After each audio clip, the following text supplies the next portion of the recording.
Doctor Mir Jawad Jar Khan, chairman German hospital को 14th president of India Ramnath Kovind के हाथों चैंपियंस ऑफ चेंज के खिताब से नवाजा गया। All over India Times ranking में जर्मन हॉस्पिटल को प्लेस किया गया है। Experienced German and robotic technology only at German hospital, Attapur, Hyderabad.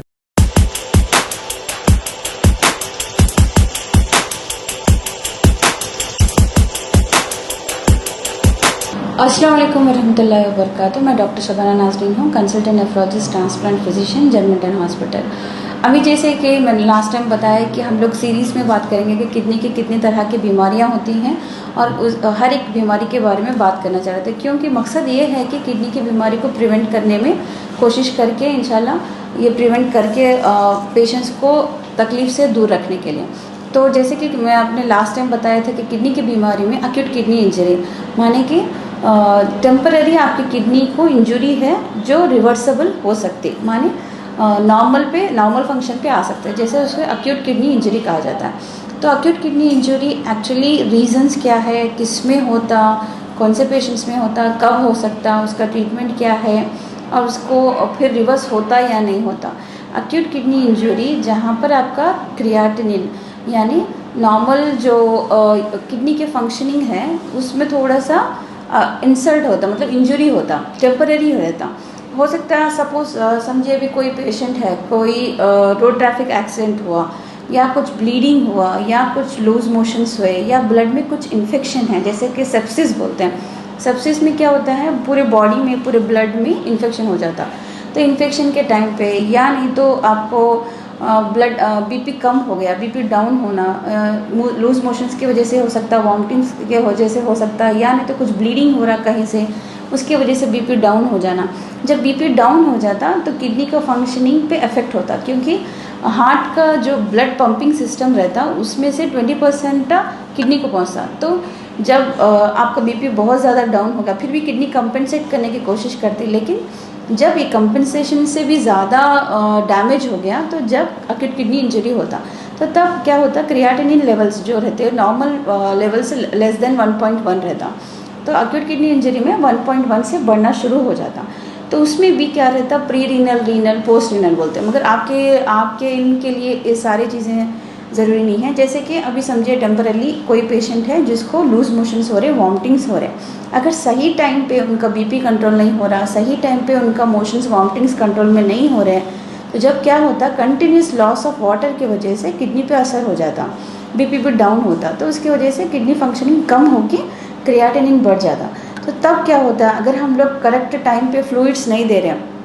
यानी ग्लूकोज वगैरह जो देना है वो टाइम पे नहीं दे रहे हैं, तो जब फिर वो पेशेंट को पेशाब कम हो जाना, बॉडी में एसिड बढ़ जाना,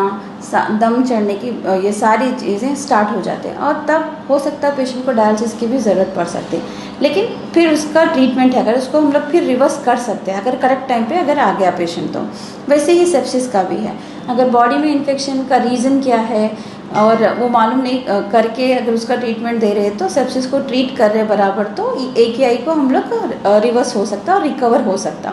AKI होने के बाद भी पेशेंट्स को रिकवर कर सकते हैं। तो यूजुअली क्या होता है, AKI के पेशेंट्स में टेम्पररी हॉस्पिटल एडमिशन्स होते हैं, तो वो लोग डर जाते हैं। जब हम लोग बोले सपोज समझिए डायलिसिस की ज़रूरत है, पेशेंट का क्रिएटिनिन 8 हो गया, 2 हफ्ते पहले क्रिएटिनिन नॉर्मल था मगर पेशेंट का क्रिएटिनिन 8 हो गया, हो सकता है उसकी वजह एक यूरिन इन्फेक्शन की वजह से हो सकता है, या ब्लड इन्फेक्शन की वजह से हो सकता है, या पैनक्रियास का इन्फेक्शन, कहीं भी बॉडी में इन्फेक्शन, या कहीं भी कुछ ब्लीडिंग की वजह से, या कहीं भी कुछ बीपी डाउन होने की वजह से, या हार्ट के वजह से बीपी किडनी पे असर होने की वजह से, या लीवर के वजह से किडनी पे असर, या कुछ फीवर है, डेंगू फीवर है, मलेरिया है, या कुछ भी तरह का फीवर है जो ट्रीट नहीं हो रहा, उसकी वजह से भी अगर ऐसा है तो तब भी किडनी पे असर हो सकता है। तो तब अगर आपका क्रिएटिनिन बढ़ गया, और डायलिसिस के इंडिकेशंस हैं, जैसे कि डायलिसिस के इंडिकेशंस मानी पेशाब कम आ रहा, 0.3 ml पर kg पर डे के हिसाब से भी कम आ रहा, और साथ में बॉडी में एसिड बहुत ज़्यादा जमा हो रहा, मेटाबॉलिक एसिडोसिस बोलते हैं, या नहीं तो ब्लड यूरिया जो रहता नॉर्मली 40 के अंदर रहता, अगर वो बहुत ज़्यादा है और थोड़ा सा पेशेंट का कंडीशन ठीक नहीं है, दम चढ़ना है, पैरों में सूजन है, पेशाब कम आ रहा और थोड़े से कॉन्शियस लेवल पे भी असर कर रहा, बहके उस पर भी असर कर रहा, तो जब आपके जो ट्रीटिंग नेफ्रोलॉजिस्ट हैं बोलते हैं कि डायलिसिस की ज़रूरत है, तो ये जो डायलिसिस है सुनते ही पेशेंट्स परेशान हो जाते हैं। यूजुअली AKI में टेम्पररी डायलिसिस करते, मानी 1 या 2 हो सकता, 1 हफ्ते तक भी डायलिसिस चलता, लेकिन पेशेंट का रिकवरी स्टेटस किडनी के ऊपर डिपेंड करता। अगर रिकवरी अच्छा है तो पेशेंट का क्या होता, वो रिकवरी स्टेटस के ऊपर से किडनी रिकवर होना शुरू होते, यानी 1 डायलिसिस हुआ, फिर 2 डायलिसिस हुआ, उसके बाद पेशाब ठीक आना, क्रिएटिनिन आहिस्ता आहिस्ता कम होना, एसिड बॉडी में नॉर्मल हो जाना, ये सारी चीज़ें देख के आपका डायलिसिस रुक जाता। बोलने का मतलब ये है कि एक्यूट किडनी इंजरी ट्रीटेबल बीमारी है, जहाँ पर किडनी का टेम्पररी डैमेज होता, तो उसका रीज़न उसको फास्ट अप्रोच करना पड़ता। डायलिसिस अगर ज़रूरत पड़ी तो डायलिसिस भी करते, और वो भी डायलिसिस भी टेम्पररी रहता। Thank you.